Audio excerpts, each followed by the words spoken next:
परम आदरणीय जगत गुरु शंकराचार्य जी एवं बागेश्वर धाम महाराज जी के श्री चरणों में डॉक्टर सुनील चौरसिया का प्रणाम, कोटि कोटि प्रणाम। महाराज जी, मेरा एक प्रश्न है, जैसे आपने बताया कि भारत को हिंदू राष्ट्र बनाना है, लेकिन दलित समाज हिंदू धर्म में एक बहुत बड़ी हिस्सेदारी रखता है, ये दलित समाज। लेकिन ये अब हम पिछले कुछ वर्षों में देख रहे हैं कि दलित समाज हिंदू धर्म से विमुख होता जा रहा है और ये बौद्ध धर्म अपनाता जा रहा है। तो आप इसके लिए कुछ करने की कृपा करें, मेरा आपसे आग्रह है। आप हमको सोया हुआ समझते हैं। जो मेरा कर्तव्य है गुप्त प्रकट हर प्रकार से उसका पालन भगवान की कृपा से करता हूँ। दूसरी बात है, दलित शब्द हमारा दिया हुआ है, मायावती का दिया हुआ है। आपको मालूम है दलित शब्द कितना घृणित है? दलित माने पाँव से रौंदा हुआ। ये हमारे अंत्यज माने छोटा भाई, अग्रज माने बड़ा भाई। हमारे यहाँ दलित शब्द नहीं है, मायावती का दिया हुआ है। माने उन्होंने कहा कि हम लोग कुचले गए, पाँव से कुचले गए। बिना ब्राह्मण के काम मायावती का भी नहीं चल रहा। अपनी पार्टी में सब ब्राह्मण भरे जा रही हैं। तो हमने क्या कहा, दलित शब्द हम लोगों का दिया हुआ नहीं है। हमारे यहाँ अंत्यज माने छोटा भाई, अग्रज माने बड़ा भाई। लाड़ प्यार का शब्द था अंत्यज, अब दलित कहते हैं। दलित जो जाते हैं, सुनो, पद दलित हो जाते हैं। अभी आप सुनो, अर्थ की दृष्टि से विचार करने पहले, आजकल दिशाहीनता में मुख्य कारण अर्थ है या नहीं? धीरे से बोलूँ, जितने कुटीर उद्योग लघु उद्योग है वो किनके हाथ में था जी?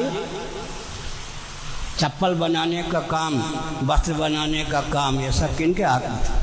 अर्थ का स्रोत जिनको पकड़ा दिया गया, आर्थिक दृष्टि से उनको विपन्न बनाया गया। क्या आंखें खोल जाएंगे। अंग्रेजों के शासनकाल में उनके साथ अत्याचार हुआ, मुसलमानों के शासनकाल में उनके साथ अत्याचार हुआ। उस अत्याचार को शास्त्र और शास्त्रज्ञ व्यक्तियों पर मत मारिए। मैं कहता हूँ आर्थिक दृष्टि से थोड़ा विचार कीजिए। आर्थिक दृष्टि से विचार करेंगे, जितने लघु उद्योग कुटीर उद्योग सब किनके हाथ में था? चप्पल बनाते कौन थे? जूता कौन बनाते थे? वस्त्र कौन बनाते थे? सारा तो अर्थ का स्रोत उनको पकड़ा दिया। कल मैंने कहा था, काशी जैसी नगरी में जहाँ ब्राह्मणों के पास ही दक्षिणा आती होगी, वहाँ डोम राजा ने, पुरानी भाषा में, वहाँ आज भी उनकी परंपरा चल रही है, वहाँ डोम राजा ने हरिश्चंद्र को खरीदा। लाखों वर्ष पुराना हमारा इतिहास है कि काशी में एक, जिसको आजकल दलित कहते हैं, हम लोग अंत्यज कहते हैं, इतने समृद्ध थे कि हरिश्चंद्र क्षत्रिय राजा को खरीदने के योग्य उनको धन प्राप्त था। किसने कहा कि धन के दृष्टि से उनको कमजोर बनाया गया? सेवा के कुटीर उद्योग लघु उद्योग के सारे प्रकल्प बना दिए गए। अगर वो जाते हैं तो सुनो, एक विचित्र बात है, टेरेसा का नाम सुना है? जिसको लोग मदर टेरेसा कहते थे, कोलकाता में रहते थे। टेरेसा, और वो नेपाल की कौन थी? निर्मला। टेरेसा की चेली बन गई, ब्राह्मण घर की थी। टेरेसा उन्होंने, ध्यान से सुन रहे, जिन हिंदुओं को क्रिश्चियन बनाया उनके नाम के पहले दलित क्रिश्चियन लिखा। विशेषण क्या रखा? एडजेक्टिव दलित। हमने टिप्पणी की थी, तुम क्रिश्चियन भी बन गए और दलित के दलित ही रहे। टेरेसा ने क्या कहा? जिन हिंदुओं को क्रिश्चियन बना लिया उनके नाम के पहले विशेषण लगाया दलित क्रिश्चियन। तो हानि चौबे गए, छब्बे होने डूबे भी नहीं गए।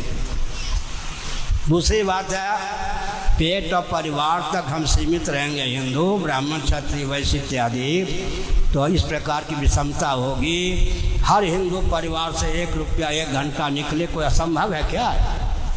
औसतन एवरेज हर हिंदू परिवार से 1 रुपया 1 घंटा निकले, मठ मंदिर को, अपने घर को केंद्र बनाकर उस रुपये का, समय का उपयोग उस क्षेत्र को बुलंद करने में हो। कोई विसंगति हो सकती है क्या? केवल पेट और परिवार तक सीमित रहेंगे तो क्या होगा? दूसरी बात है, वो जो क्रिश्चियन बनाते हैं उनकी योजना है भारत को अल्पसंख्यक बना देना। अभी भी मैं नाम नहीं लूँगा, क्रिश्चियनों को पूरी छूट है उड़ीसा आदि में। आप हिंदुओं को क्रिश्चियन बनाते जाइए सेवा के नाम पर, समझ गए? धन लूटते हैं नेता और क्रिश्चियनों को अवसर देते हैं हिंदुओं को क्रिश्चियन बनाने का। हिंदुओं को अल्पसंख्यक बना लेंगे तो अल्पसंख्यक हिंदू जो बहुसंख्यक हो जाएंगे, आपको वोट देंगे क्या? अपने पाँव पर ये नेता को कुठाराघात कर रहे हैं। गरीब पालते हैं, गरीबी पालते हैं राजनेता और लाभ उठाते हैं क्रिश्चियन तंत्र। मिली भगत है या नहीं? हमारे पूज्य गुरुदेव स्वामी श्री करपात्री जी महाभाग का देहावसान हुआ। हमारे पूर्वाचार्य सोनामधन निरंजन देवते जी महाराज उनके शरीर को गंगा जी में विसर्जन करने के लिए आए। उन दिनों में शंकराचार्य नहीं था। एक स्टीमर पर ऊपर गद्दी बना के बैठा हुआ व्यक्ति बोला, हे शंकराचार्य सावधान। महाराज तो राजस्थान परंपरा के, गुजरात परंपरा के थे, वो तो एकदम। फिर कौन है ये स्टीमर पर बैठा बड़े ऊंचे डोम राजा? आज आ जाओ लाडले प्यारे, आ जाओ। क्या चाहते हो? मुझे टैक्स दिए बिना आप करपात्री महाराज के शरीर को प्रभावित नहीं कर सकते।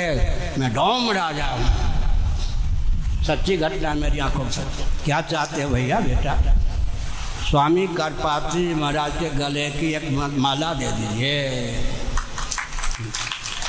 टैक्स तो मुझे चाहिए। उन्होंने कहा देखो बात यह है कि जो भी माला पहनते थे सब माला उनके गले में डाल दी गई, आपस में विप्लव हो जाएगा। कुछ और अपने गले की माला दे दीजिए। महिला छोटा भाई है, महाराज ने बड़े प्रेम से अपने गले की माला पहनाई। अब कहा मेरी अनुमति है, प्रवाहित कीजिए। डोम राजा क्या उनका सम्मान हुआ या निस्ने हुआ? उसने भी क्या कहा? रुपये पैसे नहीं, स्वामी करपात्री महाराज के शरीर से संलग्न माला दे दीजिए। पुनः देना चाहें तो अपने गले की माला दे दीजिए। तृप्त अब अनुमति है, प्रवाहित कीजिए। यह हमारे यहाँ सम्मान है उनका। सुनिए, अमुक उनको अगर भोजन उचित स्थान पर बैठा कर भोजन नहीं कराया जाता तो पितरों की तृप्ति नहीं होती है। इतना सम्मान।